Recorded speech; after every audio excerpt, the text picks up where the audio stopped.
Oke, perkenalkan dulu, nama saya Ronaldo Dugardianza, NIM saya 250201016. Saya berasal dari Institut Teknologi dan Pendidikan. Di sini saya akan mereview laporan sistem informasi manajemen saya. Sebelum itu, kita perlu tahu apa sih SIM itu. Sistem informasi manajemen itu, SIM itu adalah sistem yang membantu mengelola data menjadi informasi agar pekerjaan dan pengambilan keputusan menjadi lebih mudah, cepat, dan juga teratur. Nah, intinya simpelnya itu gitu. Oke, pada kasus saya yaitu studi saya yaitu analisis dan juga perancangan sistem informasi manajemen, distribusi dan juga penjualan berbasis cloud pada perusahaan retail multi cabang. Oke, langsung saja kita ke pendahuluan. Oke, latar belakang dulu. Kalau latar belakang, SIM menjadi komponen penting dalam mendukung integrasi data dan juga proses bisnis. SIM itu memungkinkan perusahaan untuk mengelola berbagai aspek operasional seperti penjualan, persediaan barang, distribusi, hingga laporan keuangan secara terpusat dan juga real time. Nah, sistem informasi manajemen berfungsi untuk mengumpulkan, memproses, dan juga menyimpan dan mendistribusikan informasi guna mendukung pengambilan keputusan dalam organisasi atau dalam PT, CV atau dalam apapun itu yang seperti saya jelaskan tadi. Nah, langsung saja kita ke rumusan masalah. Nah, yang pertama itu berdasarkan latar belakang di atas itu rumusan masalah pada penelitian ini adalah bagaimana merancang sistem informasi manajemen atau SIM yang terintegrasi pada perusahaan nomor. Terus bagaimana sistem dapat mendukung pengelolaan penjualan, persediaan dan juga distribusi secara efektif. Bagaimana sistem dapat meningkatkan efisiensi operasional dan juga kualitas pengambilan keputusan. Nah, ada tujuan penelitian. Tujuan penelitian ini adalah yaitu satu, merancang sistem informasi manajemen berbasis ERP pada perusahaan Indomaret, mengembangkan sistem yang mampu mengintegrasikan data penjualan, stok dan juga distribusi. Tiga, meningkatkan efisiensi operasional melalui sistem yang terkomputasi. Empat, mendukung pengambilan keputusan berbasis data secara real time. Oke, terus ada manfaat penelitian. Beberapa manfaatnya yaitu bagi perusahaan, kita dalam meningkatkan efisien operasional, meminimalkan kesalahan dan juga pengolahan data, mempercepat proses pelaporan. Terus bagi manajemen itu mendukung pengambilan yang lebih akurat, menyediakan informasi real time, meningkatkan kontrol terhadap seluruh cabang. Terus ada bagi peneliti yaitu sebagai kita yang meneliti ini, menambah wawasan dalam bidang SIM, mengaplikasikan teori ke dalam studi kasus nyata. Oke, kita ke bab analisis kebutuhan. Gambaran umum sistem yaitu gambarannya ini seperti ini. Nah, karena PT ini mempunyai banyak cabang, jadi dengan banyak jumlah bahasa yang terus pada volume transaksi yang besar dan volume transaksi yang tinggi, sistem yang digunakan telah berbasis digital. Yaitu kita harus menggunakan yang digital dan juga proses data secara real time. Nah, terus ada analisis sistem berjalan. Proses saat ini yaitu secara umum proses bisnis berjalan berdasarkan meliputi barang diperoleh dari supplier. Ini proses analisis sistem berjalannya. Barang diperoleh dari supplier, terus dikelola melalui sistem terpusat. Yang kedua ke cabang gudang, ke manajemen gudang. Barang disimpan di gudang distribusi, sistem mencatat stok masuk dan juga keluar. Terus ada distribusi. Yang ketiga, langkah ketiga itu barang dikirim ke cabang berdasarkan kebutuhan. Yang kurang apa, yang kurang apa nanti dikirimin dari pusat. Terus menggunakan sistem perencanaan distribusi. Terus ada pos penjualan atau pos, itu kasir menggunakan sistem POS berbasis komputer, jadi dia digital pakai komputer, bukan lagi manual. Transaksi menggunakan barcode scanner, data langsung terhubung ke server pusat. Nah, terus pelaporan yaitu untuk melaporkan penjualan, stok, dan juga keuangan yang dihasilkan otomatis, dapat diakses oleh manajemen secara real time. Terus ada teknologi yang digunakan, yaitu ada POS atau point of sale terintegrasi. Sederhananya itu adalah sistem yang dipakai saat transaksi terjadi, seperti kasir di Indomaret. Nah, ini dia mencatat penjualan, menghitung total harga, menerima pembayaran, B-nya langsung masuk update stok. Ini contohnya mesin kasir digital atau aplikasi kasir di tablet. Terus ada ERP, Enterprise Resource Planning, yaitu ERP ini jauh lebih ambisius, yaitu sistem yang mengatur hampir semua proses bisnis dalam satu platform.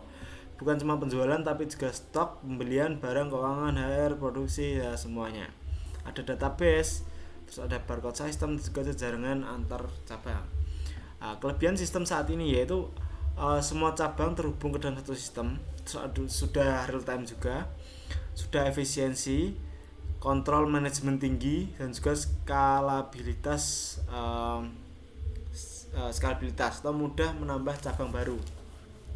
Oke, yang kelemahan dan juga tantangannya, walaupun sistemnya sudah maju, tapi ada celah dan tidak ada sistem yang sempurna. Tidak ada sistem yang sempurna, bahkan di perusahaan besar sekalipun. Oke, yang pertama ada ketergantungan pada sistem. Jika server down, operasinya akan terganggu. Terus biaya yang tinggi, kompleksitas sistem membutuhkan IT yang ahli. Terus juga keterbatasan fleksibilitas, yaitu perubahan sistem yang tidak bisa dilakukan dengan cepat, harus dikembangkan, di maintenance atau apa itulah. Terus juga diintegrasi omnichannel atau tantangan dalam menyatukan offline dan online. Oke, analisis kebutuhan pengembangan sistem. Walaupun sistemnya sudah berjalan baik, tetap perlu pengembangan untuk meningkatkan kinerja. Semakin bertambahnya zaman, pasti butuh sesuatu yang lebih baru gitu.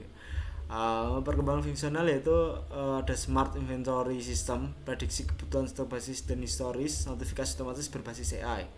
Terus ada omnichannel integration, yaitu integrasi toko fisik dengan e-commerce, sinkron stok online dan juga offline. Customer analisis perilaku pelanggan, personalisasi promo. Terus dynamic pricing, yaitu penyesuaian harga otomatis berdasarkan permintaan. Terus kebutuhan non fungsionalnya adalah high availability, yaitu sistem harus tetap berjalan 24/7 atau sehari penuh. Terus security, yaitu perlindungan dan data pelanggan dan juga transaksi. Performance, yaitu mampu menangani transaksi dalam jumlah besar, mendukung ekspansi bisnis. Terus ada kita selanjutnya identifikasi stakeholdernya atau pihak yang terlibat, yaitu ada owner, direksi, manajer operasional, kepala toko, kasir, admin, dan juga tim IT. Nah, terus kita ada stakeholder eksternal, kayak yang tadi internal ya, yang ini eksternal. Itu ada supplier, ada ini fungsinya juga, ada pelanggan, partner pembayaran. Ini kiri si wallet. Nah ini. Terus yang dalam sistemnya itu ada langsung pengguna kasir, admin, kepala toko, pengambilan keputusan itu ada di manajer juga direksi, pendukung sistemnya IT supplier, terus penerima layanannya yaitu pelanggan atau kita yang berbelanja. Kita analisis PIS-nya atau performance, information, economy, control, efisiensi dan juga service-nya atau pieces.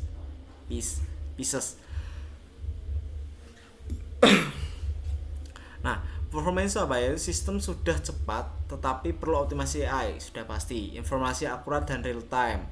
Oke, biaya tinggi tapi sebanding dengan manfaat. Sistem kontrol sangat baik. Operasional sudah efisien. Pelayanan cepat, perlu peningkatan digital experience saja. Oke, terus analisis kelayakan pengembangan. Nah, ini juga perlu pengembangan ya, yaitu teknologi AI, cloud, dan juga big atau data besar yang sudah tersedia. Ekonomi, investasi tinggi namun meningkatkan profit jangka panjang. Operasionalnya mudah diterapkan karena sistem dasar sudah ada. Oke, kesimpulan dari analisisnya ada sistem yang digunakan oleh perusahaan retail seperti itu sudah terintegrasi dan berjalan dengan baik. Namun untuk menghadapi persaingan bisnis yang semakin kompleks, perlu pengembangan lebih lanjut terutama dalam akses analitik data, integrasi omnichannel, dan juga otomatis berbasis kecerdasan buatan. Oke, sebentar. Oke, kita lanjut. Bab 3 itu perancangan sistem. Nah, di perancang sistem ini ada tujuan perancangnya, yaitu tujuannya untuk yang pertama yaitu untuk menghubungkan semua proses penjualan stok distribusi ke laporan, mengurangi kesalahan atau manusia atau human error. Terus juga menyediakan data secara cepat, mempermudah manajemen dalam pengambilan keputusan. Itu ada gambaran arsitektur sistem. Sistem ini menggunakan mode client server berbasis cloud. Basis cloud server. Terus artinya yaitu toko atau kasir admin ke pengguna klien, server ke tempat proses data, database tempat menyimpan data. Oke.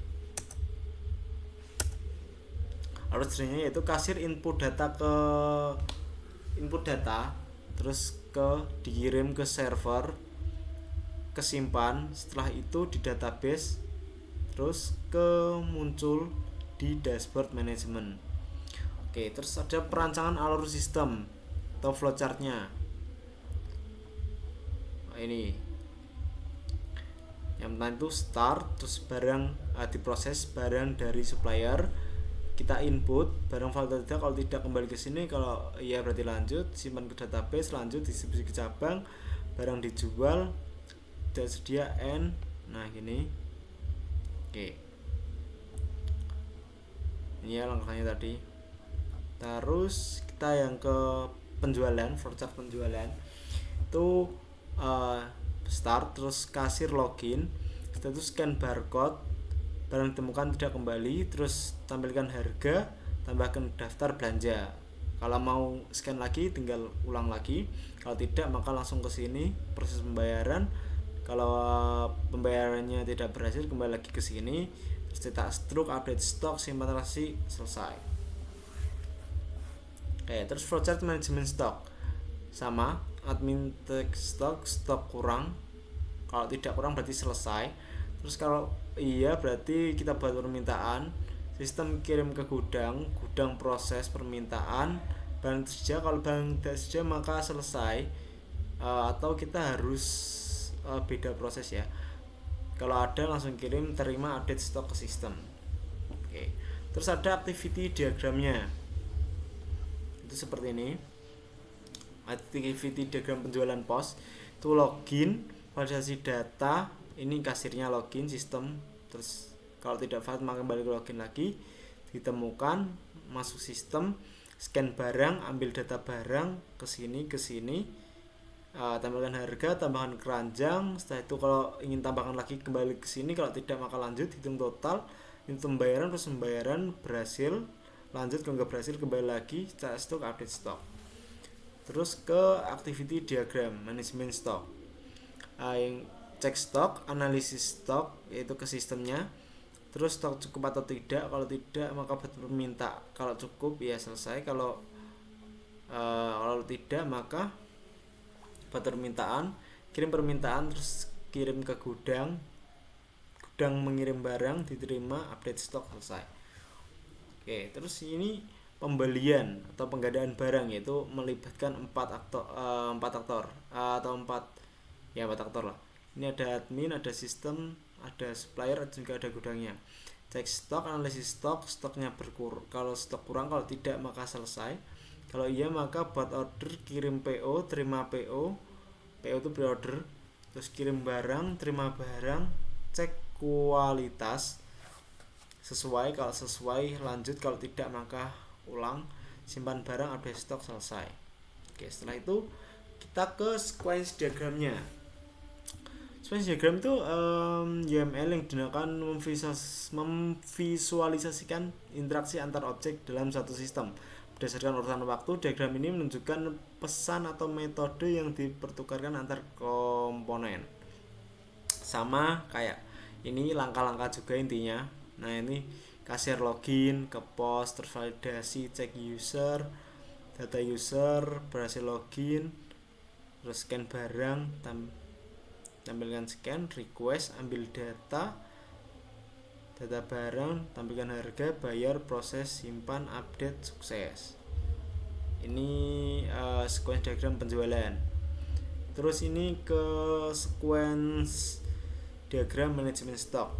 Itu admin ngecek stok ke sistem ambil data ke database mengembalikan lagi ke stoknya, menampilkan, terus adminnya request ke sistem, atau bisa langsung requestnya ke gudang, terus gudang kirim barang, update stok, simpan, selesai.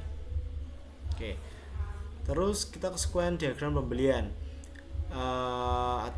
Adminnya buat PO ke sistem kirim ke supplier kirim ke gudang barang diterima, konfirmasi ke admin update stok ke database selesai. Nah, ini ada perancangan database, kita zoom. Ada detail transaksi, cabang, detail pembelian, supplier, barang, juga pembelian. Nah, ini relasi tabelnya sebagai berikut. Jadi supplier ke barang, terus cabang ke transaksi, transaksi ke transaksi detail, barang ke detail transaksi, pembelian ke detail pembelian, barang ke detail pembelian, ke detail pembelian. Relasi ini memungkinkan sistem untuk melacak asal barang, mencatat transaksi secara detail, mengelola stok dengan akurat. Oke. 3.7.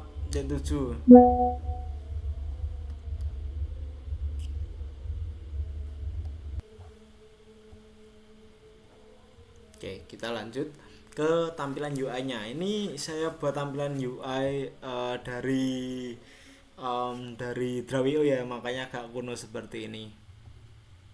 Nah, itu ada dashboard. Terus di dashboard ini ada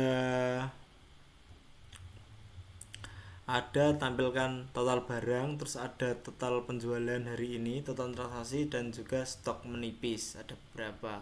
Ini ada tabel transaksinya. Terus kita ke data barang.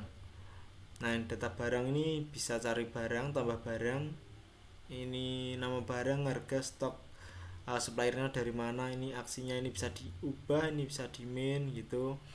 Terus ini transaksi penjualan atau posnya, yaitu bisa reset, bisa tambah pelanggan juga. Ini bisa scan barcode di sini, daftar belanjanya di sini, tinggal GTI-nya berapa atau jumlahnya berapa, membayarnya mau tunai atau ini bisa kiris. Ini produknya nanti tampil. Terus ini ke laporan ini kita bisa filter dari tanggal berapa sampai berapa, export ke Excel bisa.